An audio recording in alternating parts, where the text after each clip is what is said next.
Voice of Green Echo කියන මගේ මේ YouTube channel එකේ පළවෙනි මාතෘකාව විදිහට මම කතා කරන්න කැමතියි.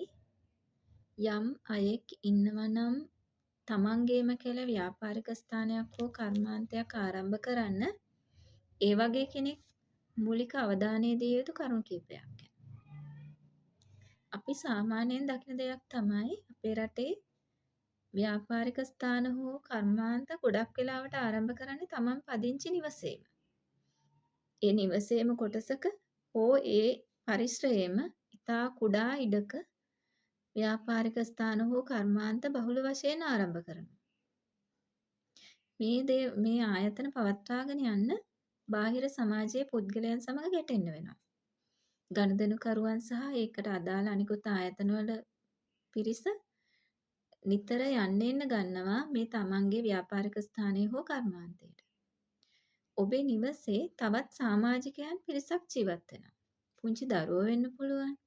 වැඩිවියට පත් වුණ තරුණ ගෑනු දරුවන් වෙන්න පුළුවන්. තරුණ බිරිඳ වෙන්න පුළුවන්. ගැබිණි මවක් වෙන්න පුළුවන්. වයෝවෘද්ධ මව්පියන් වෙන්න පුළුවන්. මේ අය නිදහසේ ජීවත් වීමත් අපිට වැදගත්. නිතර බාහිර පුද්ගලයන් ගැවසෙන පරිශ්‍රයක අපේ පෞද්ගලික නිවසේ ජීවත් වන සමාජිකයන්ගේ පෞද්ගලිකත්වය ආරක්ෂා කිරීම ටිකක් අමාරුයි. සහ ඒගොල්ලන්ගේ ජීවිතේ නිදහසත් සීමා වෙනවනේ. ඒ නිසා මම ඔබට යෝජනා කරන්නේ අලුතින් කිසියම් ව්‍යාපාරික ස්ථානයක් හෝ කර්මාන්තයක් ආයතනයක් ආරම්භ කරන්න අදහස් කරනවා නම් පුළුවන් තරම් නිවාස වලින් තොර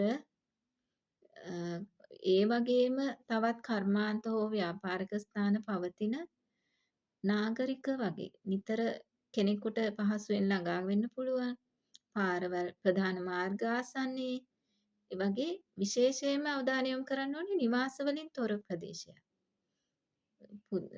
සාමාන්‍යයෙන් කෙනෙක් පදිංචි පරිශ්‍රයක හෝ තවත් නිවාස බහුල ස්ථානයක ව්‍යාපාරික ස්ථාන හෝ කර්මාන්ත ආරම්භ කරාට ඒක දිගට පවත්වාගෙන යාම ටිකක් ගැටලුකාරී.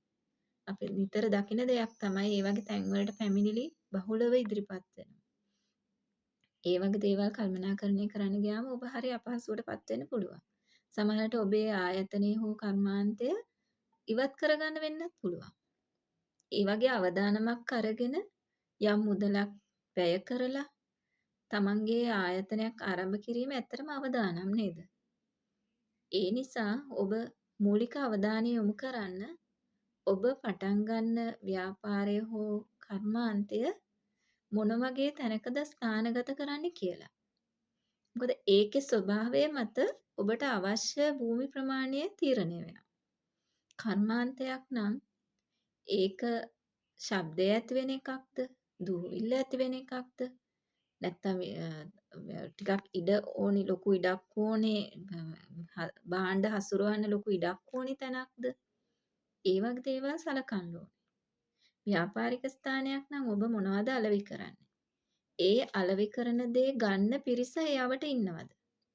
නාගරික තැනක නම් ඕනෙම අවස්ථාවක නගරයට මිනිස්සුන් යනවා එනවා. එතකොට ඒ පරිසරයේ තියෙන අලෙවිසැල් වලින් භාණ්ඩ අලෙවි කිරීමේ ගැටලුවක් නැහැ. නමුත් තමන් අලෙවි කරන්න යන්නේ මොන දේද ඒකට ඉන්න පාරිභෝගිකයන් ප්‍රමාණය කොච්චරද කියන එකත් හිතා වැදගත්. පුංචි ඉඩක නිවාසයක්ම කොටසක වුණත් ඒ වගේ තැනක් ආරම්භ කරලා බාහිරින් කෙනෙකුට යන්න එන්න අපහසු නම් එතනට අපි උදාහරණයක් විදිහට පොඩි අතුරු පාරක් කියලා තියෙන ඔබේ නිවසට එන පාර. එතකොට වාහනයකට එන්න බෑ. ඒ වගේ තැනක ඔබ අලෙවිසලක් හෝ ටිකක් ලොකු දෙයක් මොනවා හරි අලෙවි කරන තැනක් පටන් ගත්තොත් ඔබට ඒක අලෙවි කරගැනීමේ ගැටලු වෙන්න පුළුවන්. ඉතින් මෙන්න මේ දේවල් අවධානය යොමු කරලා ඔබ අලුතෙන් තෝරා ගන්න ව්‍යාපාරික ස්ථානය හෝ කර්මාන්ත ස්ථානය බාහිර සමාජයට නිරාවරණය වන පෞද්ගලිකත්වයත් ආරක්ෂා කරගෙන Tamanට පවත්වාගෙන යන්න පුළුවන් තැනක් තෝරගන්න. ඒක ඔබ ඉතා වැදගත් වෙනවා ඔබේ කර්මාන්තය හෝ ඒ ආයතනය දිගින් දිගටම පවත්වාගෙන යනකොට කෙනෙක් දියුණු වෙන්න නම් නිදහස් මානසිකත්වයකින් මේ දේවල් කරන්න ඕනේ.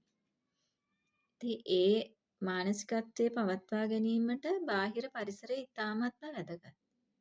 ඒ නිසා ඒක අලුතෙන් පටන් ගන්න යන තැන යටිතල පහසුකම් මොන වගේද? විදුලි බලය තියෙනවද? මාර්ග පද්ධතිය සකස් වෙලා තියෙනවද? ඒ වගේම ජනගහනය සාමාන්‍යයෙන් පිරිසක් රැඳෙන ප්‍රදේශයක්ද? ඒ දේවලුත් ඉතා වැදගත්. ඒ අවධානය යොමු කරලා ඔබ අලුතෙන් පටන් ගන්න ව්‍යාපාරික ස්ථානය හෝ කර්මාන්තය ස්ථානගත කිරීමට තැනක් තෝරගනී කියලා මම හිතනවා.